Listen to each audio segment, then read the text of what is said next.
गया है। बगड़ावतों की कथा, त्याग, श्राप और साहस। ब्रह्मा का क्रोध और बगड़ावतों का श्राप। पुष्कर के पावन तट पर जब भगवान ब्रह्मा जी ने महायज्ञ का आयोजन किया तो वहां सृष्टि के समस्त देवी देवता और ऋषिगण उपस्थित थे। हर कोई नियत समय पर आया, पर 24 ऋषि वे विलंब से पहुंचे। समय के प्रति उनकी ये उदासीनता देखकर परमपिता ब्रह्मा का धैर्य टूट गया। उनका क्रोध, जो ब्रह्मांडीय शक्ति से भरा था, फूट पड़ा। करुणा के स्थान पर उन्होंने कठोरता से फैसला सुनाया, तुम्हारे इस विलंब का दंड यह है कि तुम इस लोक में नहीं बल्कि मृत्यु लोक में जन्म लोगे। तुम बगड़ावत कहलाओगे और रणभूमि में तुम्हारी मृत्यु सामान्य नहीं बल्कि विचित्र और दर्दनाक होगी। ये श्राप ही उन वीरों के जन्म का दुखद कारण बना। मांडल जी का करुणापूर्ण बलिदान। आगे चलकर राजा बीसलदेव के दरबार में भय का साया मंडराया।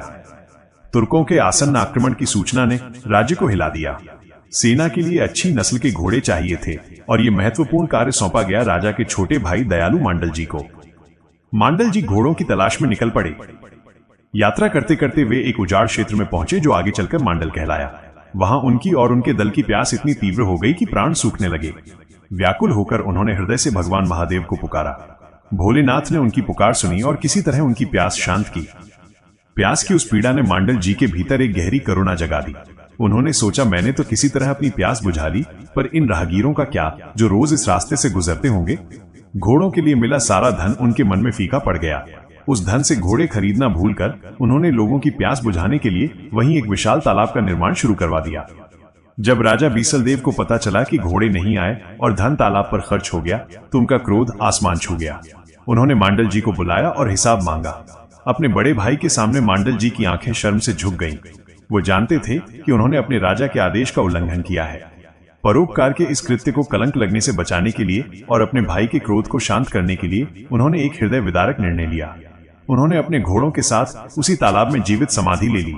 प्रेम और त्याग की ये पराकाष्ठा थी जिसने एक नगर मांडल को जन्म दिया, पर एक परिवार को दुख के अथाह सागर में डुबो दिया। हरिराम जी का रात्रि पहरा। इस महान बलिदान का सबसे गहरा घाव मांडल जी के पुत्र युवा हरिराम जी पर लगा। पिता की समाधि देखने वो मांडल पहुंचे। उस पत्थर की प्रतिमा को देखते हुए उन्होंने अपने पिता के त्याग को महसूस किया। रात घेर आई और हरिराम जी ने पास के एक गांव में एक बुढ़िया के घर आश्रय लिया। वहां उन्होंने एक मार्मिक दृश्य देखा। बुढ़िया अपने इकलौते बेटे को प्यार से खाना खिला रही थी, पर उसकी आंखों से अविरल आंसू बह रहे थे। हरिराम जी से यह दृश्य सहन नहीं हुआ। पूछने पर बुढ़िया ने रोते हुए अपना दुख बताया कि एक खूंखार शेर गांव के बच्चों और बड़ों को खा रहा है। राजा के आदेश पर आज उसके इकलौते बेटे की पहरे की बारी है और वो जानती है कि सुबह उसका बेटा नहीं बचेगा। मेरा कौन रखवाला बेटा? बुढ़िया का ये करुण विलाप हरिराम जी के सीने में तीर की तरह चुभा। उन्होंने तुरंत निर्णय लिया, पिता ने जीवन देकर लोगों की प्यास बुझाई, मैं अपनी जान देकर इस मां के बेटे की जान बचाऊंगा। बुढ़िया के लाख मना करने पर भी हरिराम जी ने उससे एक कंबल मांगा और तलवार लेकर पहरे पर निकल पड़े। भोर के समय वो विशालकाय शेर दहाड़ता हुआ आया। हरिराम जी ने साहस नहीं खोया। जैसे ही शेर ने उन पर झपट्टा मारा, उन्होंने बिजली की फुर्ती से वो कंबल शेर के मुंह में ठूंस दिया और अगले ही पल अपनी पूरी शक्ति लगाकर तलवार से उसकी गर्दन अलग कर दी।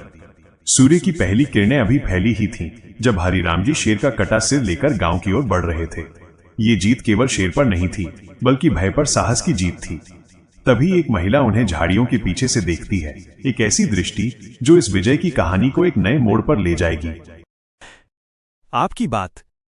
और यहीं से शुरू होता है बागराव जी का जन्म। स्त्री ने बाघ और हरिराम जी का चेहरा देख लिया। आगे कथा बहुत विचित्र होने वाली है। आपको अगर वीडियो अच्छा लगे तो इसे लाइक करें और सब्सक्राइब करें। धन्यवाद मित्रों।